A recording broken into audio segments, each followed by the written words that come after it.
আজকে আমি তোমাদের সাথে শেয়ার করব একটা কলমকারি ইয়াররিংস। মেটেরিয়াল ডিটেলস মোটামুটি এখানে আছে।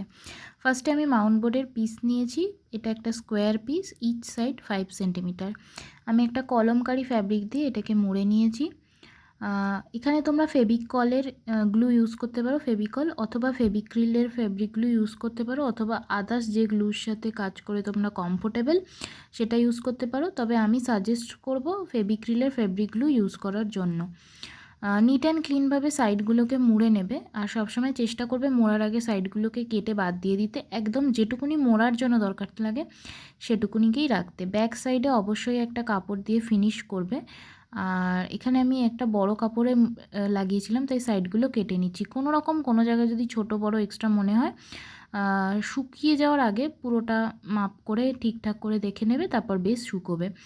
এরপরে জিএসের আমি এখানে একটা গিনি নিয়েছি 25 পয়সার, আর ছোট ছোট কিছু গিনি নিয়েছি, আর সিলভার কালারের জাম্পরিং নিয়েছি। আমি জাম্পরিংয়ের সাহায্যে ছোট ছোট যে গিনিগুলো রয়েছে সেগুলোকে বড় যে গিনিটা রয়েছে সেগুলোর সাথে আটকে নিচ্ছি।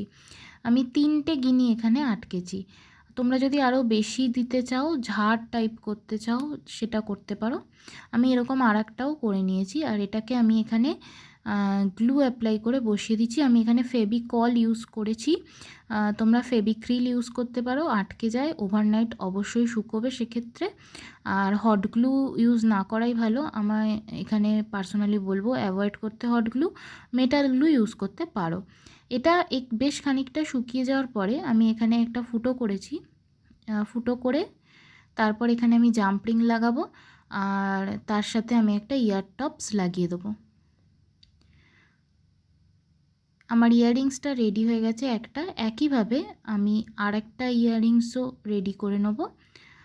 দুটো ইয়াররিংসই আমার পরার জন্য একদম রেডি হয়ে গেছে।